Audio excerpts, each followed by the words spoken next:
Hello, welcome everyone to our xTalk Rethinking Student Assessment for Better Learning. My name is Aaron Kessler. I am the Assistant Director for Learning Sciences and Teaching with the Residential Group in Open Learning, along with my teammate, Jovi Nazareno. It's a pleasure to welcome Dr. Ed Bertschinger and Dr. Laura Frawley to talk about what it means to rethink assessment, their approach to assessing student learning, and the supporting tools they have used to accomplish all of this work. It's nice to be here together in early December as we gather for our last xTalk of 2022. So thank you all for coming and being part of the conversation.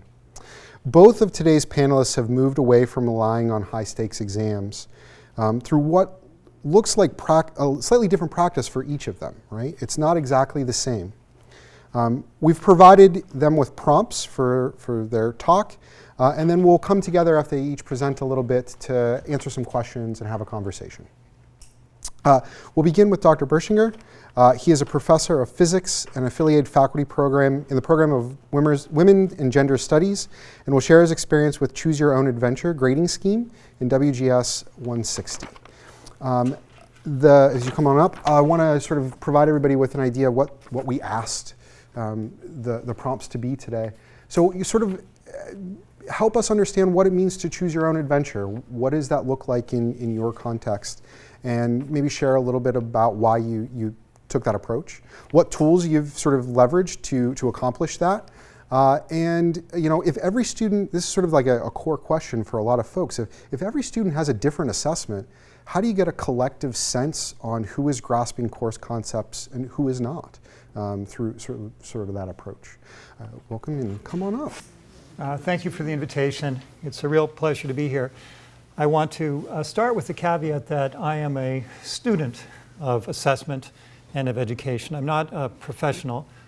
I am a longtime faculty member, but what I'll be sharing with you is some experience I've gained through trying some strategies that others have recommended to me. And this is a choose your own adventure grading scheme within the context of an MIT humanities subject. In MIT parlance, WGS 160, it's cross-listed in the program in Science, Technology, and Society, Science Activism. The context is that this is a humanities, arts, and social sciences elective subject taken predominantly by undergraduates with a mix of all 4 years. Some graduate students take it as well, and even occasionally we've had postdocs and professionals sit in on it. The subject examines the role that scientists, engineers, and students have played as activists in social movements in the US following World War II. One of the first things to start in designing a course or in understanding a course are the learning objectives.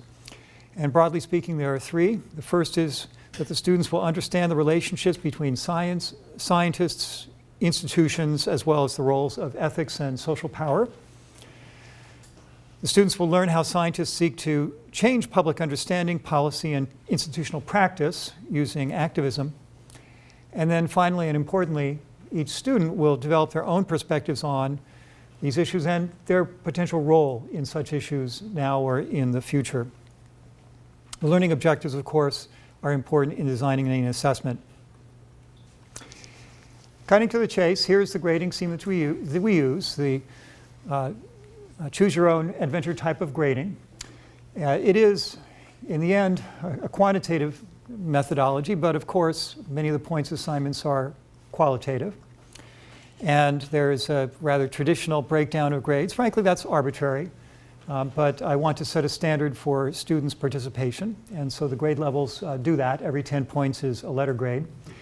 And of course, because more than 100 points, more than the maximal number, can be achieved by students, then students can achieve an A+ grade by exceeding 100 points. And I have at present some 5 or so different contributions to the grades. Most of the points will come from students' regular participation in the class and in discussions in class. That's important in a humanities subject where rather than just reading a text or doing problem sets, much of the learning occurs in dialogue with other students and with the instructor in the classroom. And so that part is rather heavily incentivized, up to 3 points per class assigned according to a rubric about their level of participation, and 26 classes. I will note that the addition of 2 more classes this fall compared with the last 2 semesters, the 2 falls of the pandemic years, caused me a little bit of consternation in thinking about how to deal with this, but I decided to stick with the same scheme and allow the students a few more points, perhaps this fall. There is a written exam, a kind of a comprehensive exam in this class, which students can take, and I would say about half of them do. And its purpose is rather traditional. It is to encourage the students to review the material and to consolidate their knowledge. That's solely the purpose, and I do it. I implement it in terms of the learning objectives stated before. Students can also consolidate and develop their knowledge, and especially develop their own perceptions of how activism matters to them through a final paper or through a group project or through weekly written reflections, and those also have grades. This detail is, of course, published at the beginning of the course. The students know the date of the exam, they know the timing of the courses, they have all this information at their disposal. They don't know initially how they want to chart their own journey through the course, but they quickly realize that there's benefit to coming to the classes, and then afterwards, as they engage in this class and others, they can make decisions about whether to take the exam, whether to do a final paper, and so on. Why did I do this? Well, as with many recent educational innovations, in 2020 it was a pandemic intervention. I was very concerned about how to help students who were managing very different home circumstances, being away from the campus with many different stressors. And I felt that giving the students more control over how they assembled their grade would make it easier for them to learn. I felt it was very successful. And so the next year, I thought I would try it again. And in the fall of 2021, this was a semester when students returned to campus, and it was my first semester during the pandemic of actually teaching in person. And it was a bit scary and nerve-wracking, I think, for all of us to try and understand how education works in this pandemic setting with all the restrictions that were present at MIT and in our broader society.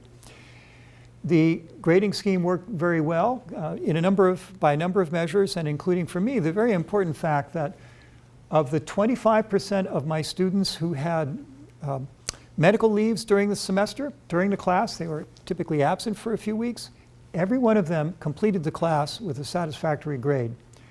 They were assigned O grades in the MIT case, which means that if they complete the equivalent of an exam, a final exam later, they would be able to complete the course. And they all did, and I am so proud that I was able to retain students who otherwise may not have been retained had I a more rigid grading scheme. And so after that experience, I decided, well, this seems to be working rather well, so let's not change it. We'll try to determine how well it works by looking at student engagement, well-being, and learning. And that's been this fall. How is this implemented? The implementation has been through Canvas, but I've had to supplement it, or I've chosen to supplement it with Excel spreadsheet for tracking. Each of the different components, those bullet points, has an assignment type within Canvas so that students can track which bit they're contributing to. The students enter their assignment through Canvas, including the exam, and they enter it through text boxes. They can upload journal articles, journal entries as text files, or PDFs, or they can just enter them into text. And I do the grading response through the system. Actually, much of the interaction with the students occurs through weekly discussion boards.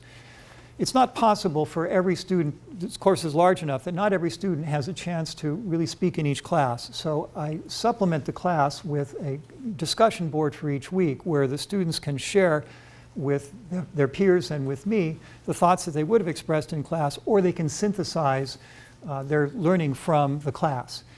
The students find that very helpful, as do I. It shows me where the students are in their understanding. It allows students to see others' thoughts and my responses to them, and that becomes part of the permanent record of the class. And that gets an assignment that's associated with each of the class and weekly grades. What I found, however, is that the Canvas gradebook is not ideal for this. I prefer chronological ordering of assignments rather than just by different categories. And there's not really a good progress tracker for the kind of grading that I do within Canvas. That would be something nice to implement so that students could see a little bar going up showing how they're making progress towards their grade. And in effect, I accomplish that by manually tabulating the grades and sending the students an email update of their progress a few times in the semester. One of the questions asked was this: if every student has a different assessment, how do you get a collective sense of who's grasping course concepts and who's not? They're not all taking the same exam, for example. Well, unlike a technical course where mastery of the subject means that you achieve a certain grade on a standardized exam, or it could mean that, it doesn't have to mean that, this is rather different. In a humanities class, I'm looking at the students' progress toward the learning objectives stated. And they have to do with understanding concepts and their relationships. I get this from the sense of the students writing and their speaking, and through a relationship that I build with every student in the class. I feel like I know students where they are in their thought process about the class. I give them feedback regularly. About half of the students complete weekly journals, and those are particularly revealing. This type of close-knit relationship with the students to see their growth in the material, not the absolute knowledge. Let me back up and say, I know very well that a graduate student has a lot more life experience and maybe even direct experience of activism than a beginning undergraduate does. And so I would be failing myself if I graded them according to an absolute standard, because that's not what my learning objective is. I want the students to learn from where they are. And that's why this individualized treatment is so very, very important. And I think this is not surprising to anyone who teaches a humanities subject or a social science subject, but it is a little bit different than some of the technical subjects.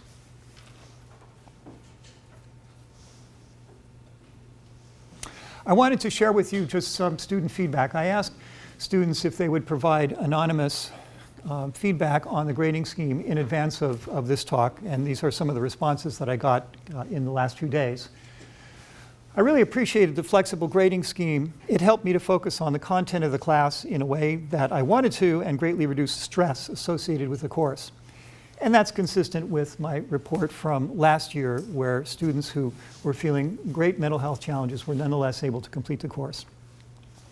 Another student said, I think this is the best grading scheme I've had so far in any of my HAS subjects. It has allowed me to focus on immersing myself into the material rather than worrying so much about my grade in the class.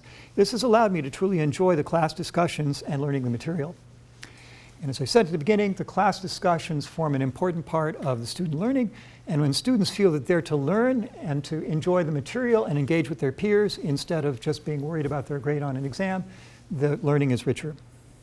Okay, additional feedback about the value of flexibility. It was important to be able to feel like I was still participating fully, even when not able to attend class due to scheduling, conference travel, illness, or simply not feeling like doing the commute to campus. Life happens. It happens to students. Faculty aren't always aware of the student's needs. Here, the student doesn't have to come ask me for permission. I say, all you have to do, you have 150 some points, you choose how you want to assemble them. No need to ever seek forgiveness or ask permission. I like being able to pick assignment types that suited my preferences and priorities. And that's important because different students have different stylistic preferences. Some prefer to write, some prefer to speak.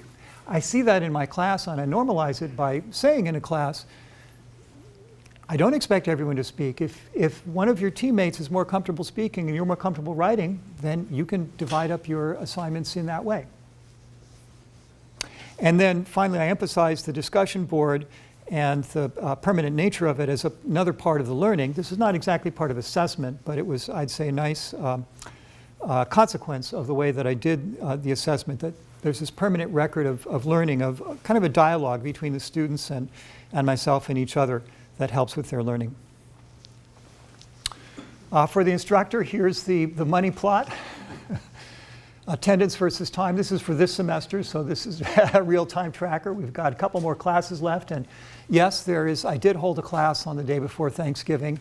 I thought hard about that, about what I would be giving up and what I would be retaining, and I decided to go for it because I knew that with the flexible grading scheme, students would come if they were interested and able, but they didn't need to. And you can see that the attendance has been otherwise very stable. It really doesn't show much of a drop-off. The students are there because they enjoy the class and the discussions with their peers. And then finally, would this class work in technical subjects? I wasn't asked this question by the organizers, but I felt it's an important one in the MIT context. After all, this is a humanities subject, and most of the courses taught at MIT are in science or engineering. And so I asked the students that. And one response was, technical subjects would certainly benefit from this grading scheme. In these courses, I think it would make sense to force students to learn every important topic in the course, but in the way that they would like, attending lecture, doing finger exercises, doing specific assignments, and so on. And that makes sense to me as a physics instructor to think about what's the body of material I want the students to learn, and then think about different ways that they can learn it. Here's a student who volunteered their experience in a computer science subject. I did experience a similar thing in 6.820 where the homework assignments added up to 120 points and we could do as many assignments as we needed to get the grade that we wanted. So very, very similar system, as you can see there. The student also remarked that they didn't, in that class, get as rapid feedback from the instructor, and they felt that for this choose your own grading scheme, it's really helpful. Frankly, I think irrespective of the grading scheme, quick feedback is important for the students' learning. And so I sought to do that. It was probably easier for me to do that in a course of 20 students than, well, I don't know how many are in 6.820, but probably many more. And then I like this final, very thoughtful overall response. The grading scheme generally sets the baseline for what students learn in a course. If it is too lax, then students may deprioritize the course in favor of others. If it's too difficult, then it will induce unnecessary stress. A very wise response. So that has to do with the calibration of how many points are awarded, and I will revisit that from time to time.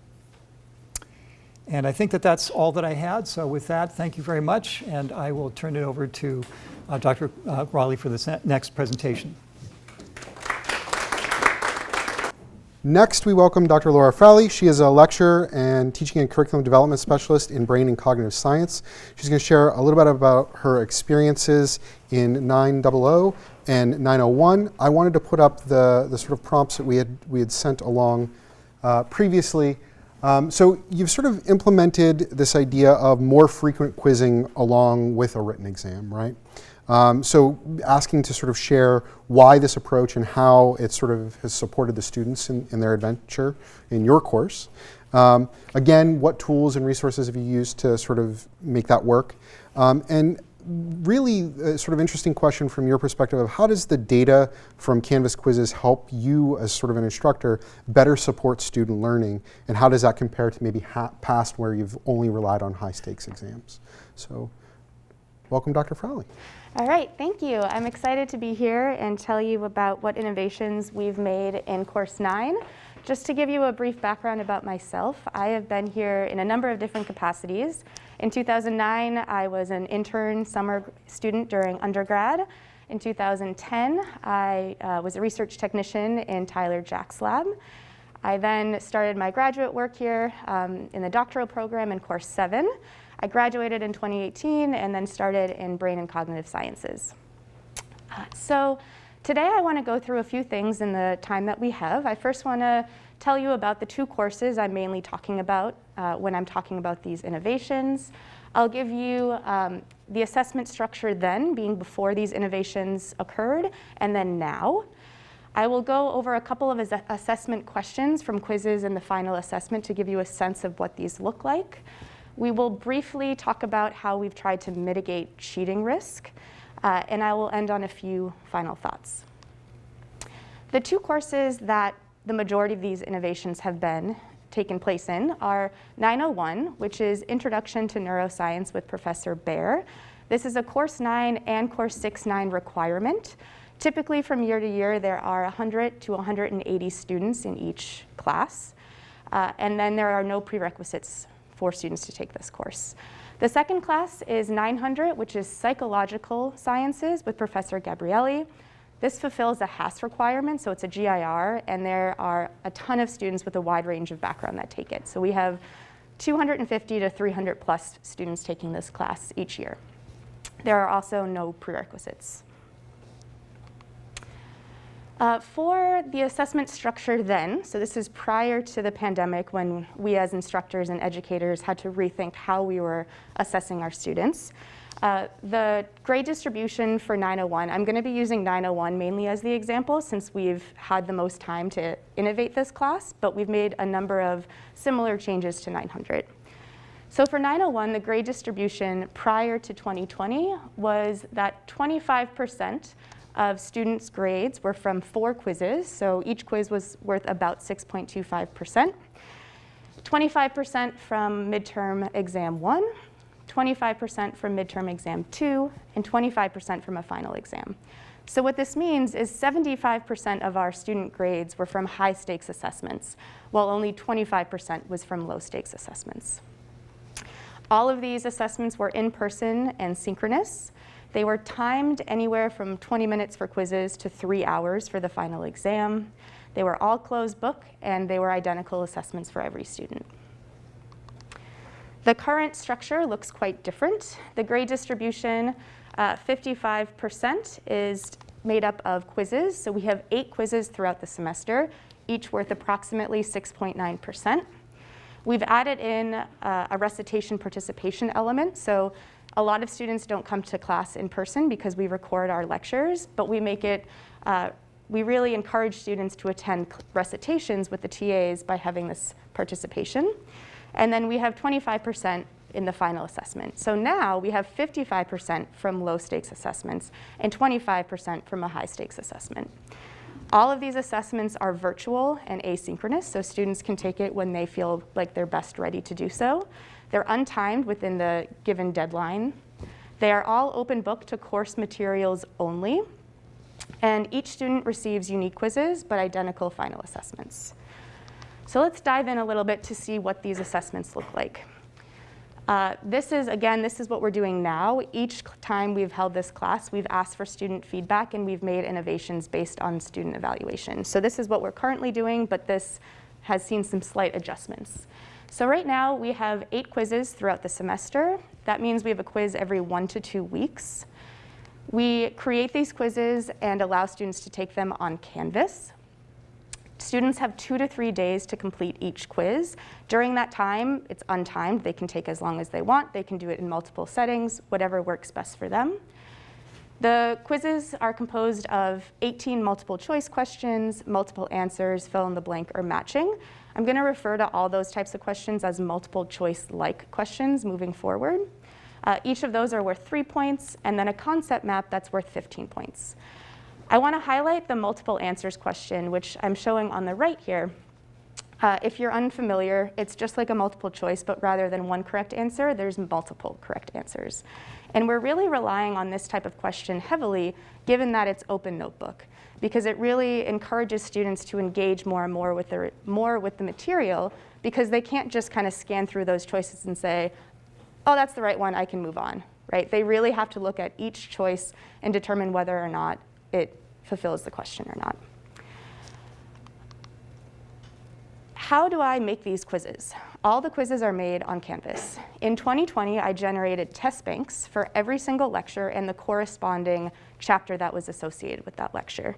And so each of these, I'm showing you 4 test banks here that happen to be collectively on one quiz. Each of those test banks contain questions from 2020 to present, with the goal of adding questions every year and filtering out questions that aren't so great every year. So this is a test bank for somatic sensation 1. You can see it has 15 questions. The questions range at this point from 15 to 23 based on how many poor questions we've had and how many we've had to throw out. And then when I actually make the quiz, for each quiz, I can dictate how many questions I want from each test bank. So it gives you a chance to randomly assign questions to students so that each student can have a unique quiz.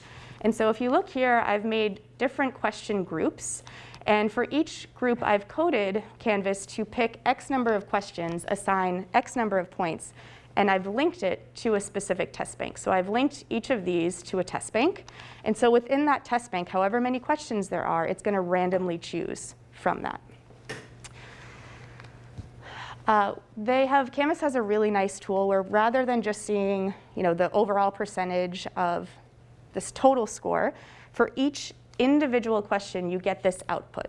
You get the percentage of students who answered the question completely correct, and you also get the individual breakdown of choices. So what I do after every quiz is I look through every single question and I set two types aside. I set questions where less than 70% of students have gotten it fully correct. I put those into a Google Doc. I also select questions in which 25% or more of students selected an incorrect option, because those are two really good indicators that we wrote a poor question, and it's not based on their knowledge of the information. Once we have the Google Doc, my TAs and I, we go through it and we provide feedback. You can see that over to the right. The feedback is to indicate whether this question is fair but tough, or perhaps we wrote an ambiguous question or it was taught ambiguously and we should provide points back and change it for future iterations of the course. So for this one, we ended up giving points back for this option because we ambiguously taught this topic. And the goal, of course, is iterative improvement of these questions. So in this case, we were able to go back to the test bank, change this answer so it's less ambiguous, and we can reuse it in future years. In 2020, when we first moved to online quizzes, we had multiple choice questions or multiple choice like questions and open response. The open response questions were problematic for a couple of reasons. One, we had a really fast turnover from when the quiz was due and when we wanted to give students formative feedback. We had a 2-day turnaround from when we had to grade all of those questions. So that's a big workload on our TAs. It was also very difficult to monitor any type of cheating that may be happening. So we ended up scrapping that after, I think, 2 or 3 quizzes, and we just kept it to multiple choice-like questions. Evaluation from students in 2020 and 2021 indicated that there was a really great need for students to be able to creatively express the knowledge that they've learned in a form other than multiple choice-like questions. And so I thought long and hard about how can I do this in such a way that it's helping the teaching team, but it's really helping students learn. And I wanted to try a concept map. Concept maps, for those of you who aren't aware, it's a way of organizing terms based on their relationships with other concepts and topics. And so what I've done, what I do for every single quiz is based on what concepts and topics are covered, I provide students with a topic. So here we have the topic being neural systems, and then I've provided subtopics, somatic sensation and motor system. I then provide a list of between 20 and 30 terms that students need to use. All of those are circled and highlighted. Students' job then, given this, is to organize everything by linking terms together and using linking words or phrases. And so to show you an example of how you can read this, nociception gives rise to feelings of pain. Pain information is conveyed from the midbrain to the spinal cord by descending regulation. Descending regulation, for example, endorphins. Endorphins binds to opioid receptors and produces analgesia. So it's a really nice way of interconnecting these topics and taking a step back rather than doing the more microscopic type questions that are the multiple choice. So this is an example from my student. After each quiz, we take some of the really nice ones and ask students if we can anonymously share them with the entire class so that students can see a really well done concept map. This has also enabled our TAs to grade them fairly quickly. It takes a couple, maybe 2 minutes to properly grade a concept map. And it also minimizes cheating in that it's very creative. You can't just copy someone else's, and it's easier to identify.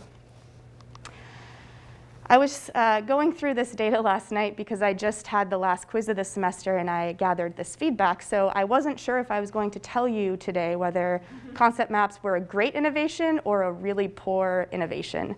I'm happy to report that this was a really good innovation, it seems, for 901 this year. I asked students 4 different questions. These are the results from 98 students. I asked for each of the questions whether students strongly agreed, shown in dark blue, agree, shown in orange, whether they were neutral, disagree, or strongly disagree. You can see in the top left that when I asked, creating concept maps helped me see the big picture. 83% agreed or strongly agreed. Over on the top right, creating the concept map helped me to visualize meaningful connections between concepts of terms. Again, 83% said they agreed or strongly agreed. Bottom left, I recommend keeping the concept map as part of the quiz in future iterations of the course. We had 73% agree or strongly agree. And then over on the right, I think the concept map is a helpful way to process information. And about 82, if I'm doing my math correctly, 82% agreed or strongly agreed.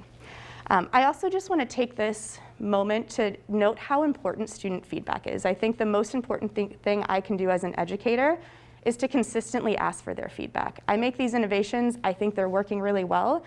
The only way for me to truly know that is to ask for their feedback. So I consistently ask my students about every change that I've made, so I know after a couple iterations of the quiz or whatever it is this working or not? If it's not, I'll toss it. If it is, we'll keep it and we'll try and modify if needed. The final assessment, we have no final exam anymore. We threw that out in 2020. So our final assessment, what it looks like now, is it consists of 5 questions that require synthesis and integration of the 3 units across 901, which are the neurons, neural systems, and behavior. So for each of these questions, we have a maximum of 1 page per question, with the exception of concept maps. So any question that involves a concept map, that can be on its own page. They're due the last day of class. MIT does not recognize this as a final, so it cannot be due past the last day of class. As such, we allow students 10 to 14 days to complete the assessment. So we released the final assessment for 901 last week. And as with all the other assessments, they're open notes to course materials only. We really want them to use their materials, so they're actually opening their textbook when they otherwise may not. This is an example question from last year. We use new questions every year for our final assessment. I'm just going to read the question briefly, and then I'll kind of summarize the different parts. Throughout the course, we have covered touch and motor pathways from the periphery to the central nervous system and back. Imagine a scenario where you're walking across your dorm room barefoot and stub your left toe on your neuroscience textbook. And then I say you can draw a diagram if you'd like. So this question is able to put the student in a scenario. It asks them, when you reflexively jerk your foot back and you don't lose your balance, what's the spinal cord circuitry that's allowing you to do that? And then you decide that you just hurt your left toe. Ouch. What is the pathway that allows the receptor on the toe to then notify your brain and the somatosensory cortex, I have a perception of pain? What does that look like?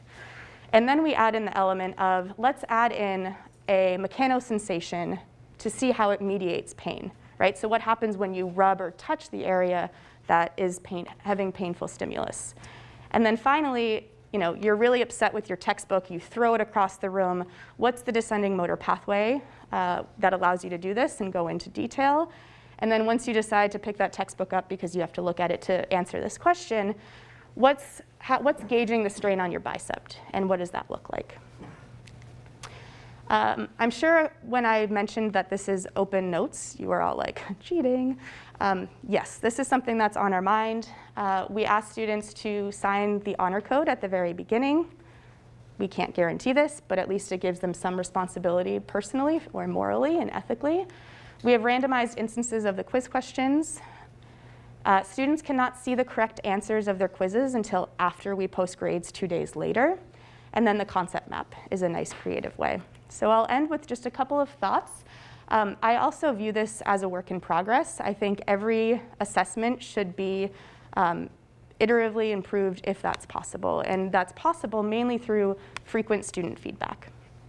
And then I also think it's really important for educators to trial new ideas every semester with the idea of being transparent with the students in that something might work, something might not, and viewing failure of an innovative technique as a learning experience rather than a traditional failure. I've put my email here in case anyone has future questions that they'd like to ask. And that's it. Both of you mentioned the importance of student feedback and collecting that feedback and acting upon it. One of the questions I have that I think a lot of us think about is, what are the decision points about that, right? Like in this case, it's kind of nice because the feedback's kind of positive, right? But what happens when you do maybe get that negative feedback or something that makes you think, like, how do you decide what is acted upon in terms of carrying things forward because you think it's going well? Or maybe pause and think about, well, maybe I need to reconsider this based off of student feedback. I'm just curious if you can share a little bit about those experiences. Well, I can start briefly. I think maybe the first step is to normalize the process of asking for feedback and for respecting what you hear. I think it's really important for the instructors to approach education as a two-way relationship, and to acknowledge that part of their responsibility, their ethical responsibility, is to learn from the students and to help the students achieve their goals. Having that kind of openness about the process makes it easier for me to look at critical feedback and acknowledge that with students, and then think about how to respond to it. I completely agree that I think a big aspect of this is transparency. So I had been always seeking feedback from my students, but it wasn't until last year that I realized I would get feedback, but then I would just kind of internally deal with it and not really project that back to students. So what I've started to do, the middle of every semester, I give kind of an open-ended feedback form that says what has hindered my learning, what has benefited my learning, and what improvements or suggestions do you have for the course. And then what I do is I typically do this over a long weekend, so that over the long weekend I can really sit with it and think about what's actionable, because not everything's going to be. So I think there's 3 parts to your question in terms of what I look at when I'm deciding whether I can act on it. One is how feasible it is, right? So I told you that we started doing multiple answers. At the beginning, I don't know if you noticed, but in the question I showed you, I had at the end, X number of choices are correct. I did that because student feedback from last year indicated that with these questions that they don't know how many questions are correct, they were spending an exorbitant amount of time doing this. And in part, I didn't mention, but Canvas, the really negative thing, I would say the only negative thing about Canvas quiz grading is that multiple answers, rather than having each correct answer be worth equal points, so if there's 2 correct answers, each one is worth 1.5 points for a total of 3, it cancels each other out. So if I select 1 correct and 1 incorrect answer, you get a 0. And so given that, I was just like, okay, it is perhaps making it a little bit easier by providing the number of questions or the number of correct choices. But given the unfairness of the grading scheme and I can't change it, I think we can implement this. So part of it is just taking a look at your perspective and the student's perspective and the feasibility. I also was sure to note to my students, I heard a lot of this. Here's why as of now I can't change that. And then I also had a section about what we'll look into for future years in the course. So some of them were like, I hate the textbook. It's like, okay, well, I'm not changing that now, but we'll look into it for next year, right? Things like that. Great, thank you. I think that those are awesome responses and really key to the point of how important the relationship with the students is and being open with them about that return. I'll open it up to other questions in the group. So I think a couple of things that are different from the problem sets. We never had problem sets in our course, so students are not accustomed to working together on any type of assessment. So that has been to our advantage. In terms of whether students are really reaching out, I think the fact that each question is only worth 3 points out of 69 points, like how much effort do they really want to put into finding someone with that question? And how quickly could they just look through the textbook, right? So I don't know any instances of that happening. Unless I heard it through the grapevine, I wouldn't know if it's happening. It may be happening. And Professor Bear and I talked about this, like, if students have access to this, there could be this giant book of all the test bank questions. And we both thought, like, well, if students want to go to that extreme, they're still looking at the material. I mean, this is, So it's going to happen. It might happen. That's the focus for us, is that students are learning. And I think the final assessments is really going to show whether or not students have been learning the material. We require the final assessment, even if, so it's 75% of the grade is pre-final assessment. We require that to pass the course because that's really our opportunity to look at the synthesis and integration. If I might respond just briefly to that, because I also use a very similar method for the exam in my class. I have a question bank, but what I do in my case is I give the students in advance a list of 20 questions, and I tell them 4 of them will be on the exam for you, and it may be a different 4 for different students. And moreover, you can prepare your answers in advance. And I do that because I want to incentivize them to review every one of those 20 topics and write something about it. I do have them sign an honor code that they've neither given nor received help, so I expect them to do that independently, but I allow them to look at the source material. And this is where the purpose of reinforcing their own learning. But then in addition, I ask them some questions of a similar type which are not in the learning, not in the list that I circulate, and which I typically do change up every year. This gives me a pretty good sense of how well the students have learned the material. And sometimes I can see that a student has maybe not made that much effort in the exam, and I can tell it's because, you know, they have a lot of points elsewhere in the course, and they're choosing how they want to apportion their time. So that gets back to the issue, the question that you asked me of how do I compare different students? Definitely not on the basis of one single exam score. It's really good insight and a reminder of we can sometimes get caught up in the details of the one assessment. And this is a good reminder of taking that step back and looking at it in the context of these other things. Right? Why have we made this choice to sort of set it up in a way where they have the opportunity to engage in that in the front half, and that's okay, right? I think we can get caught up in some of the data around one piece versus the whole as we look at that. So these are great examples of considering those things.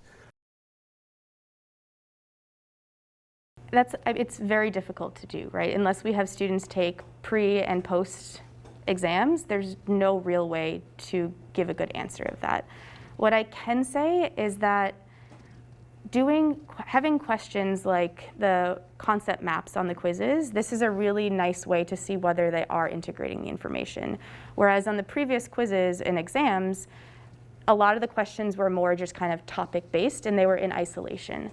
And so while I can't state whether or not student learning has improved, I can state that a lot of students have indicated that they're making connections that they may not have made without some of these integrative assessments. But again, I can't answer that, because unless we go back in time, and I think to do this and predict the pandemic, I can't tell you, unfortunately. It's an excellent question, and I've thought about it a little bit. One way is that I mix up the discussion groups from time to time, so the students are having to stretch a little bit in their social relationships and in building trust with a new peer group. Another way is in my individual responses to students, where I comment on their journal writings, in particular, where that's a private conversation, noting one way that they've grown and suggesting another thing they may do. Occasionally in that context, I've remarked to a student that your rationale here is fabulous and would be of great value to your peers. Maybe you would like to speak up in the next class, in that sort of way. So I don't push them so much in the design as in the individual tailored responses to the students' circumstances. So if it's okay, I'll give out one quick follow-up to that, which I think is really interesting, and something I noted earlier, which was you both mentioned the importance of feedback as part of your teaching and instruction with your students. And you just mentioned it again in terms of the way you build the community to sort of get people to want to be part of that. Can you say a little bit more about how, you know, especially because there's a bit of a difference in terms of a very small, you know, course where you can probably provide that tailored feedback versus you're probably managing TAs who are providing that feedback, right? And so I'm just curious about the general approach to doing that so that students maybe want or feel like they're engaged with the course resources and materials. So just one quick follow-up on that. With the course resources and materials, are you asking about how we make sure students are answering those evaluation questions, or how are we getting I'm thinking specifically about how you provide them feedback. So a student, Got it. like especially around the concept maps, for example, I'm imagining there's a fair bit Yes. of feedback that you or the TAs, whoever's doing the grading, is providing them, and so that's what I'm really thinking about. So what we do for the concept maps, for example, is the TAs grade concept maps. And in Canvas, there's a section for comments, and there's also annotations so that if a specific link was wrong, you can kind of put a little tab there and make a note like, your thinking here was a little bit off. I see why you were confused. But I do ask my TAs to provide feedback about what they're taking points off for. So if they're taking points off for lack of linking words or lack of interconnection, give an example, right? So I don't just have them give a grade, I do ask them to give more detail because they're not going to learn otherwise. And I think I'd add to that, in a larger course where one does rely on TAs or learning assistants, it's important to teach and work with those TAs and learning assistants so that they can develop the skills, the comfort, the tools for providing the kind of feedback that you're doing. In the physics context, I also teach in physics. We've introduced a peer mentorship program in which we now have a pedagogy course for new peer mentors, and we build a community of practice and coach them a lot on the learning issues, including on giving feedback. Great, thank you. That's a good question. So this was the first year that we implemented it, as I mentioned. I have weekly meetings with my TA members, so we just call them teaching team meetings so that we can go through the agenda. I have my TAs create the material for that week. I rotate through so everyone's getting the same. That's when we take the opportunity to say, we just had a quiz, let's go through these together. Let's look and identify things that we want to grade. And so the first grading rubric that we created after the first one looks very different than what it is now. So as students became more familiar with it, we added in the element, for example, of the interconnectedness of the concept map, right? We want it very less linear, we want it very web-like. We also asked students, after we implemented the concept maps, what their feedback was. What did they like about it? What didn't they like? And some students were like, I don't like that I'm getting so many points off for not having linking words. And so we shifted that away from overall context rather than the nitty-gritty. Part of the nitty-gritty was when we first started this, we wanted students to know they do have to link those words together and they need to use relationships rather than just an arrow. I honestly thought it would fail. And in preparation for it failing, I created my own concept maps for each of these, thinking that I would have to show them, like, no, this is what I'm looking for. And then the quiz, when I was looking through them, I just threw mine in the recycle bin. I was like, this is trash relative to what my students are producing. So I've been very pleasantly surprised by how well it's gone. I think we're at time as well, so please join me in thanking our panelists once again. Thank you so much.